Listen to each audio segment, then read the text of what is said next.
السلام علیکم۔ ہر قسم کی آزمائش سے حفاظت کے لیے حضور اکرم صلی اللہ علیہ وسلم نے ہمیں دعا تلقین فرمائی ہے۔ انسان کو دنیا میں رہتے ہوئے مختلف قسم کی آزمائشوں کا سامنا کرنا پڑ سکتا ہے، اور انسان پر مختلف قسم کی آزمائشیں مصیبتیں آ سکتی ہیں۔ تو اللہ تعالیٰ کے نبی حضرت محمد صلی اللہ علیہ وسلم نے انسان کو ان آزمائشوں سے، ان ابتلاؤں سے بچنے کے لیے یہ چھوٹی سی دعا تلقین فرمائی ہے۔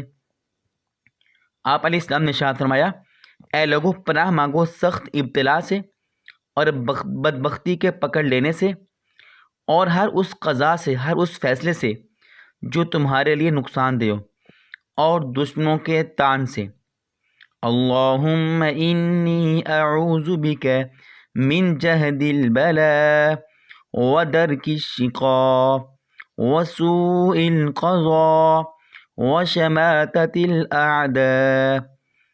تو اس دعا کو یاد کر لیجئے، اس کو پڑھا کریں۔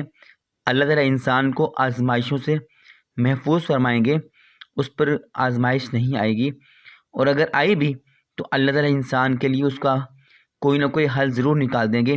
مجھے بھی دعا میں یاد رکھیے، اور اس ویڈیو کو شیئر بھی کر دیجیے۔